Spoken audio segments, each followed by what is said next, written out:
Gracias. Dios le bendiga, mis queridos hermanos y hermanas. Hello. Pensé que era que se había ido un rapto parcial y me habían dejado. Dios le bendiga esta mañana. Damos gracias al Señor que nos haya permitido estar en su casa. A pesar de las diferentes situaciones y a pesar de la nueva política del gobierno, como nosotros la iglesia estamos en un 30%, estamos aquí y estaremos aquí. Algunos dicen que si la iglesia se va a cerrar, desde ahora le voy a dar la noticia, estamos en el 30% para las iglesias y estaremos aquí. Hay que seguir el protocolo, hay que seguir haciendo las cosas. Salud está visitando diferentes iglesias, algunas las están cerrando, otras las están multando, porque no hay protocolo, no hay mascarilla, no hay distancia. Mi recomendación cuando usted llegue al templo, ore, acomódese, evite estar en los pasillos, porque hay que guardar distancia. Los saludos usted los puede dar después que termine el culto, o usted puede referirse a cada hermano, si así lo quiere, y llamarle y ver cómo está y cómo se siente, etcétera. Que es importante ese cuidado pastoral mutuo. Pero mientras seguimos hacia adelante, a menos que más adelante no pongan otra restricción de cierre total, entonces pues ahí oraremos al Señor para que Dios nos ayude. Bueno, después de haber cantado al Señor, hay una pregunta que siempre los creyentes nos hacemos cuando llegan las crisis, los problemas y las dificultades. Mucha gente se la están haciendo en este tiempo de pandemia. ¿Dónde está aquel? ¿Dónde está Jesús? Pues nosotros vamos a ir a la palabra para dar la respuesta y que así nos ayude Dios en esta hora, el tiempo, que el Señor así lo permita. Nos gozamos de ver a nuestro querido hermano, estamos orando por él, cuidándose, etcétera, Juan Bautista. Y así lo hacemos cada uno de nosotros, vigilando a nuestros hermanos y cuidándolo y cuidándose ellos. Me gustaría que usted buscara Juan 7:11.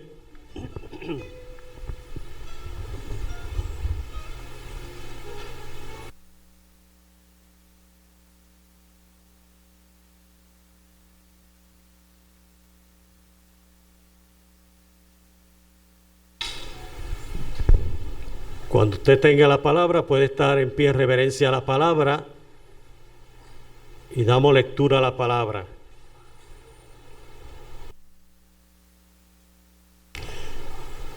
Evangelio según San Juan, capítulo 7, verso número 11.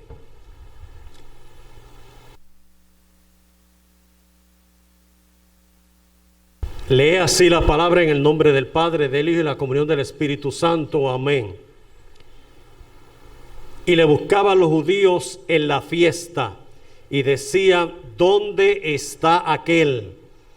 Y había un gran murmullo acerca de él entre la multitud, pues unos decían: es bueno, pero otros decían: no, sino que engaña al pueblo. Pero ninguno hablaba abiertamente de él por miedo a los judíos. Mas a la mitad de la fiesta subió Jesús al templo y enseñaba, y se maravillaba a los judíos diciendo: ¿cómo sabe estas letras sin haber estudiado? Y Marcos capítulo 2, verso número 1.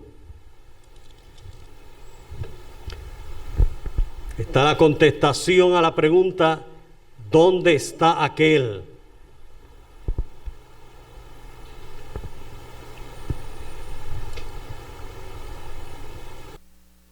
Cita la escritura y dice: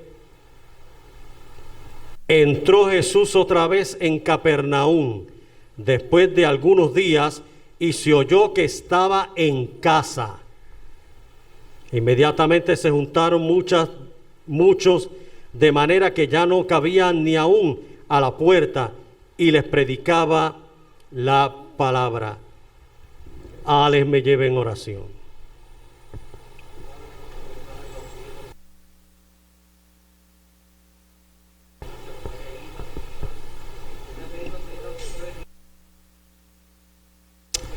Oh Rey, te adoramos y te bendecimos. Tú eres Dios. Oh, gloria.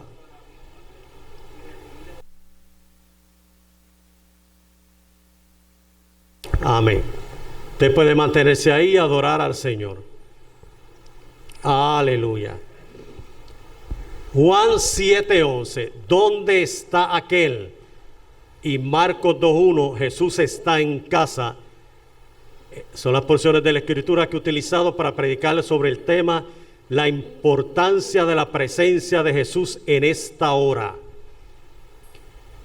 Cuando vamos a los anales de la Biblia, encontramos estos dos pasajes escriturales. Uno pregunta y otro contesta.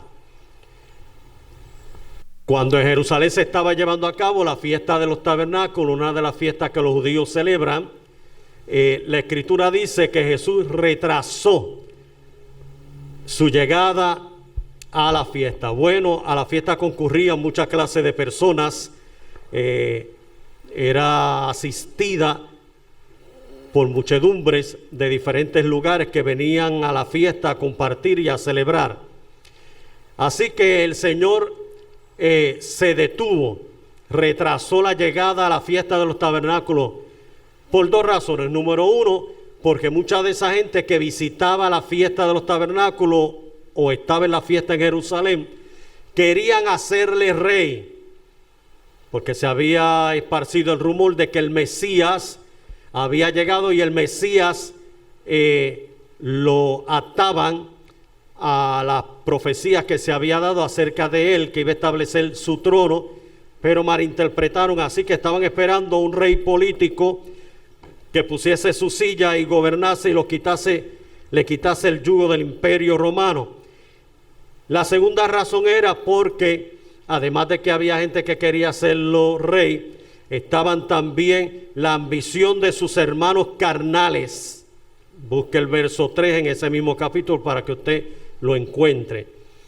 Cuando Cristo se presenta a la gente, comienza con su elocuencia y su palabra a enseñarles y predicarles acerca de la verdad, del camino, del perdón, del amor, de la gracia, de un Dios benevolente y misericordioso.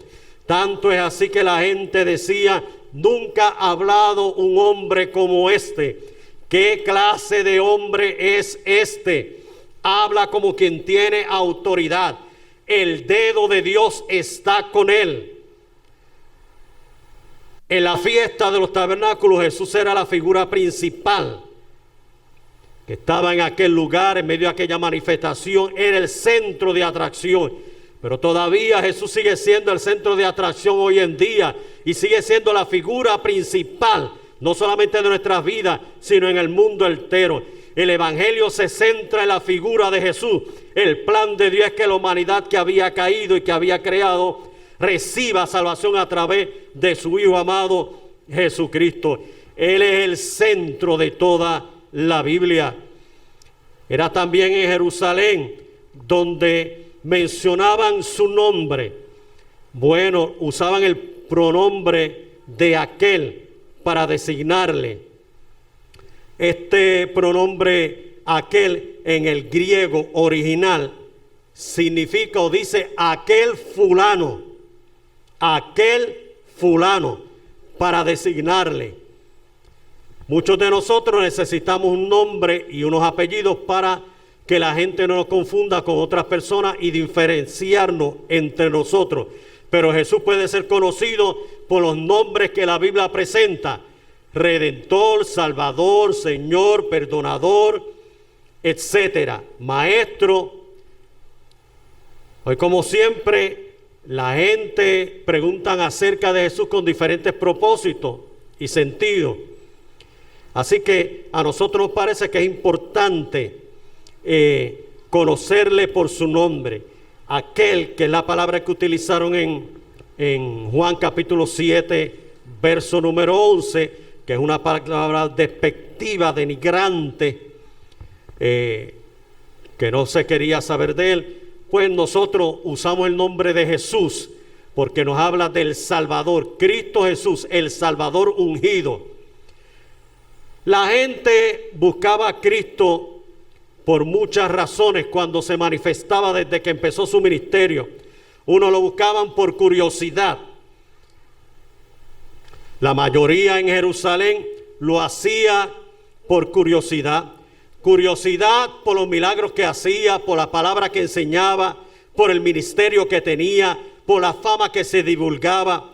Muchos acuden también hoy en día a nuestros templos y a las fiestas y a las actividades que tenemos, también de la misma forma por curiosidad.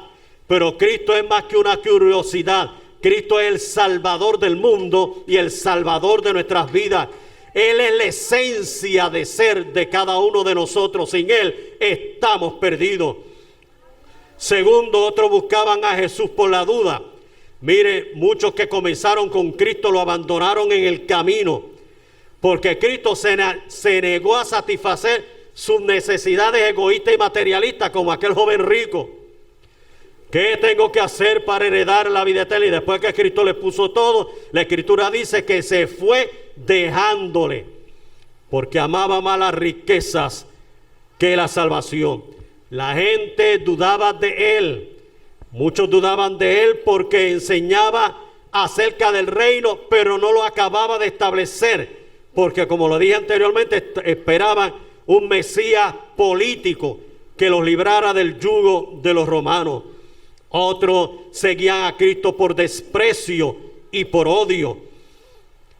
Esa misma palabra que significa aquel fulano, que es una palabra de desprecio, muchos la utilizaban para denigrarlo, porque lo odiaban, especialmente los fariseos, los saduceos y los escribas de aquel templo que resistían la palabra que de él salía. Y otros como Caifás, que no querían reconocerle porque se hacía pasar igual a Dios. Lo despreciaba de tal manera que decía: no puede ser que el pueblo muera. Mejor es que muera uno por el pueblo y no el pueblo entero. Así que lo despreciaba. No le conviene que viva. Era implícitamente lo que quería decir Caifás. Otros seguían a Jesús por interés material. Entre estos estaban sus propios hermanos. Estaban los que buscaban los panes y los peces y después dejaban al Señor. Buscaban intereses materiales, como aquellos del 10 leprosos, que uno vino dando gracias y los otros 9 se fueron por el camino. Pero hay otras personas, mis queridos hermanos, que sinceramente buscan a Jesús, no por ninguna de esas cosas, sino por amor. Muchos recuerdan que aquel que menciona la Biblia es el que le ha sanado la esposa, el esposo, los hijos, los hermanos, la familia, el que ha obrado salvación, el que ha perdonado el pecado, el que ha restaurado la casa, el que ha reconstruido el hogar. Que aquel que muchos utilizan en la palabra de desprecio y denigrante, según el griego, es aquel que obró en nuestras vidas y hoy somos salvos por aquel que murió en la cruz del Calvario, aquel que dio su vida por nosotros, aquel que bajó del cielo a la tierra, aquel que era el maná que descendió, aquel que envió el Padre para salvar al mundo, aquel nos trajo vida y vida en abundancia. Aquel se manifestó de diferentes formas. La presencia de Jesús, no solamente en la fiesta de los tabernáculos, sino en la entrada de Capernaum. Mire, cuando Cristo llega a Capernaum, la Escritura dice que se fue a posar a la casa de Pedro y de Andrés. Y en la casa de Pedro y Andrés la suegra estaba enferma. Y la Escritura dice que allí le sanó. Fue en esa casa de Pedro que la Escritura dice que llevaron los 4 discípulos al hombre y paralítico y lo bajaron por el techo porque la casa estaba llena de multitud y no podían entrar.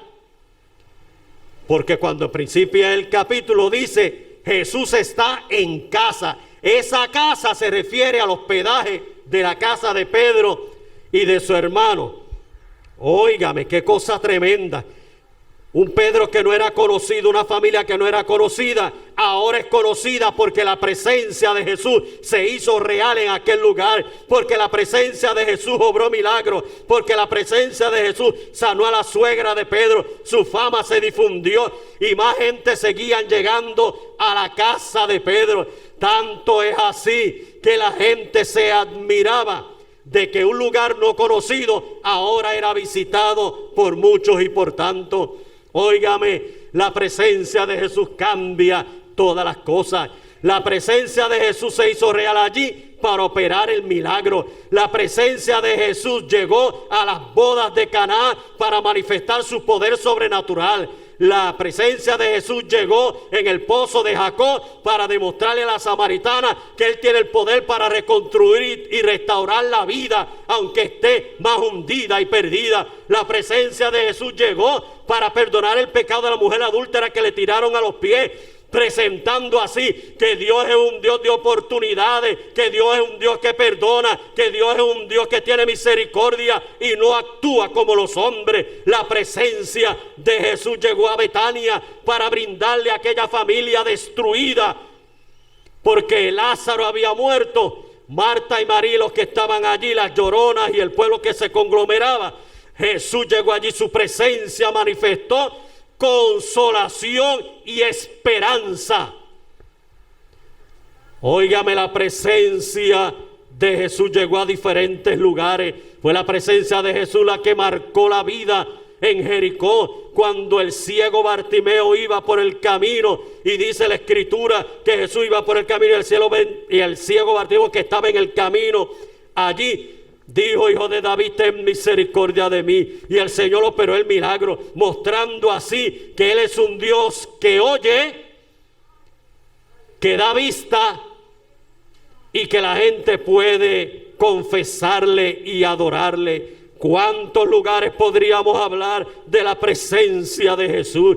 La presencia de Jesús en el cenáculo antes de morir le brindó a los discípulos una oportunidad de comunión con el Señor y de esperanza en un futuro mejor. La presencia de Jesús siempre marca la diferencia en los diferentes lugares donde el Señor ha estado.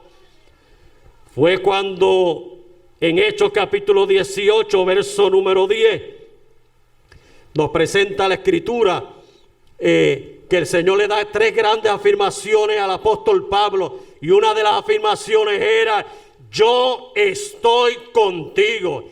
Que lo que significa es: si mi presencia está contigo, vas a tener éxito en el ministerio, vas a cumplir la misión, vas a hacer la designación, la tarea que te he encomendado. Si mi presencia ha de estar contigo, no tienes por qué temer al enemigo, no tienes que tener ningún temor. Mi presencia estará contigo. Qué bueno es saber que muchas veces el Señor nos ha dicho: yo estoy contigo. Su presencia nos ha fortalecido, su presencia nos ha animado, su presencia nos ha ayudado, su presencia nos ha empujado a un nivel más alto, su presencia nos ha empoderado para ir por encima de la adversidad, de las circunstancias difíciles. La presencia de Jesús es la que nos ha ayudado en medio de esta pandemia a caminar y seguir hacia adelante. Porque Él es el Dios que está por encima el Dios del acompañamiento. Me acompaña en la prueba, en la tribulación, en las circunstancias difíciles, en el problema, en la escasez, en la enfermedad, en la pandemia. Es el Dios siempre presente. A mucha gente le preocupa el COVID y la enfermedad y cómo se pone la inyección y cómo se cura. A mí lo que me preocupa es que la presencia del Señor esté conmigo, que yo mantenga mi comunión con Él, porque manteniendo mi comunión con Él, su presencia estará conmigo y lo demás lo hará el Señor. Él es el Señor de nuestras vidas en todo. Qué tremendo. En la casa de Pedro, una humilde casa de un pescador insignificante, se convirtió en el templo donde el Señor operó milagros y sanidades y donde la gente concurría para ver y conocer a Jesús. Su presencia invadió Capernaum. Su presencia invadió los corazones de la gente que querían verlo, que querían conocerle. Algo nuevo había llegado en Capernaum y había que ir a ver lo que estaba aconteciendo. Era Jesús que se estaba moviendo, era Jesús que estaba caminando, era Jesús que estaba en aquel lugar. Él está en casa. Ah, qué cosa tremenda. Y se oyó que Él estaba en casa. Si el Señor está en casa, todo está bajo control. Si el Señor está en casa, su presencia afirma que algo sobrenatural va a acontecer. Si su presencia está en mi casa, no hay diablo, no hay demonio, no hay nada que pueda molestarme, porque su presencia está en casa. ¡Oh, gloria! Mire, el Señor es maravilloso. Donde está la presencia del Señor, la gente es atraída, las necesidades son suplidas. Allí en la casa de Pedro, el Señor operó el milagro, el Señor sanó a la suegra de Pedro, dio la palabra, les enseñó, ministró. La gente era atraída. Si en tu casa está Jesús, la gente debe de ser atraída. Tu vida, tu testimonio, tu casa deben de atraer a la gente. Y la gente buscar donde está la necesidad y puedan encontrar a Jesús. Segundo, si Cristo está, no solamente la gente va a ser atraída, el pecado será redargüido. El paralítico que presentan allí no vino para una curación espiritual, sino física. Pero ante la pregunta y la cuestión de los que estaban allí, fariseos, escribas, etcétera, ¿acaso se hace pasar por Dios que puede perdonar pecados? Y la Escritura dice, y Cristo, sabiendo lo que insinuaban y lo que hablaban dentro de sí, les dijo, para que sepáis que el Hijo del Hombre tiene potestad no solamente para perdonar pecados, sino para hacer milagros. A ti te digo, toma tu lecho y anda. Más se enfurecieron. El pecado es redargüido, como la mujer samaritana,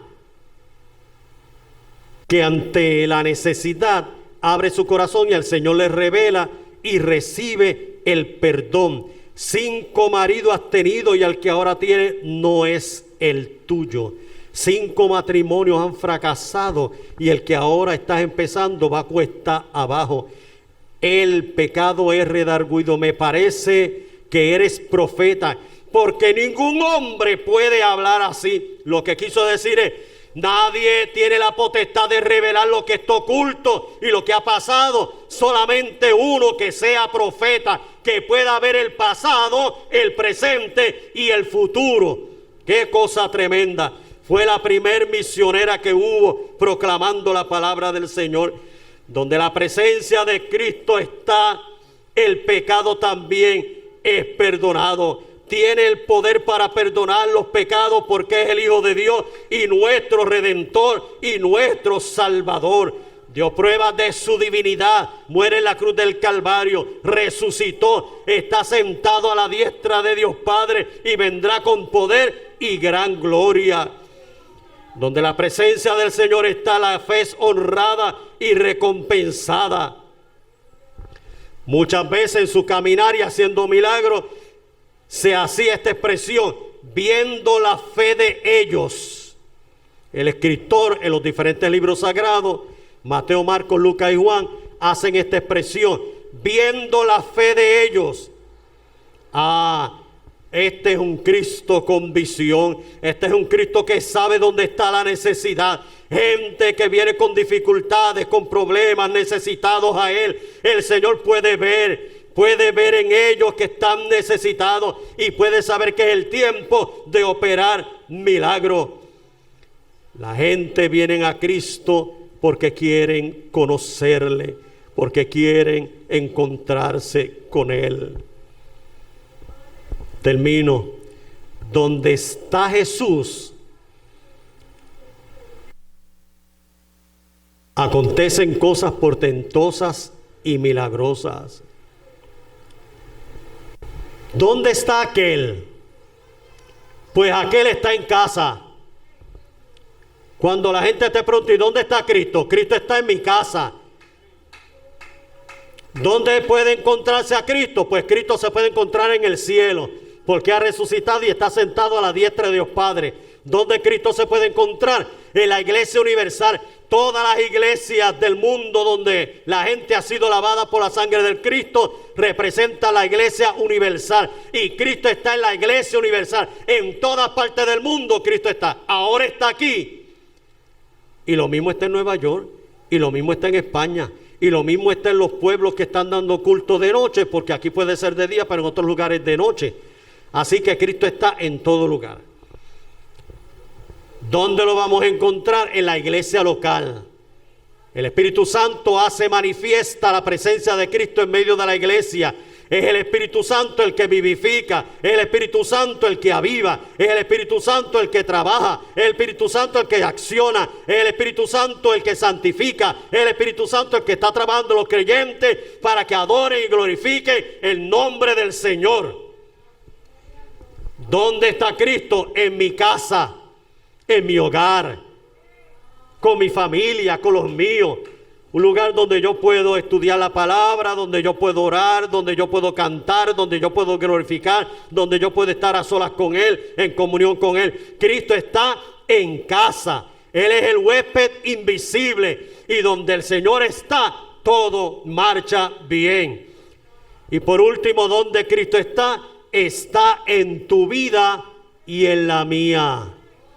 Porque le hemos aceptado como único y exclusivo Salvador. Y Cristo está en nuestra vida morando. El Señor nos ha salvado.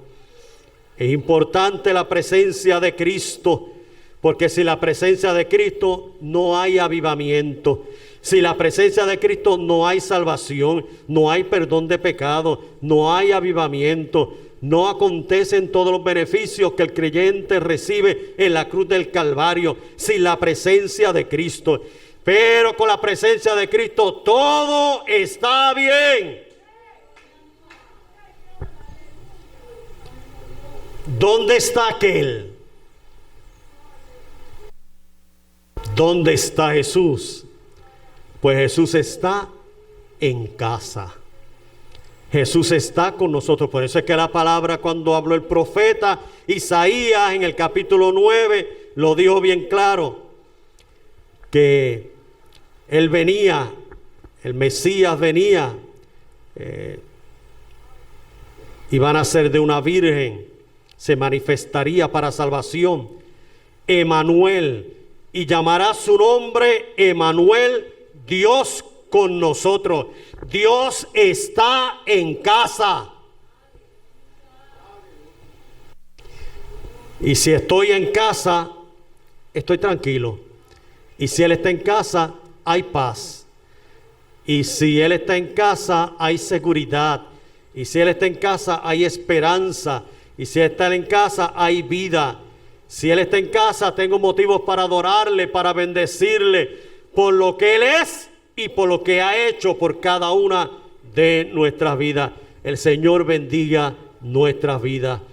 Señor, te doy gracias por tu amor. Hermanos, miren si ustedes tienen un cántico para cantarlo mientras oramos. Se preparan los hermanos para cantar. Señor, te damos gracias en esta hora. Tu palabra es vivificante. Tu palabra nos da vida. Tu palabra nos trae esperanza. Gracias por tu palabra. Esta es la palabra, Señor, la cual tú has dado una mañana como hoy. Qué bueno es saber que tú estás en casa. Qué bueno es afirmar que tú estás aquí en la iglesia, que tú estás en mi hogar, que tú estás en mi vida. Qué bueno es saber que tú te sigues manifestando en todas partes del mundo para salvación, especialmente en esta hora, en estas nuevas plataformas, Señor, donde tú te estás manifestando, donde tu palabra corre y es glorificada, donde la gente tiene la oportunidad de hablar, testificar y predicar de Cristo. Señor, yo te pido que tú uses esos medios para, salvar a las vidas que todavía faltan, llegar a los lugares más recónditos del mundo y traer salvación en Cristo Jesús, Señor nuestro. Bendice tu iglesia, bendice los creyentes, bendice mis hermanos y mis hermanas. Yo te pido que tú les des fuerzas para seguir hacia adelante. Afirmamos tu presencia en la casa de cada uno de ellos, en la vida de cada uno de ellos. Te damos gracias, Señor, porque tu presencia nos brinda éxito y bendición. Gracias por tu amor y por tu misericordia. Gracias, Señor, por tu llegar a nuestras vidas. Ese encuentro que hemos tenido cada uno de nosotros, que lo puedan tener otras personas, para que puedan encontrar el perdón de pecado, la salvación de sus vidas y la vida eterna. Padre querido, gracias en esta mañana. Te doy por Cristo Jesús, Señor nuestro, y por los beneficios en la cruz del Calvario para cada uno de nosotros. Bendice a tu pueblo, bendice a Trujillo Alto, bendice a Puerto Rico, bendice al mundo y guárdanos del mal en Cristo Jesús. Amén y amén.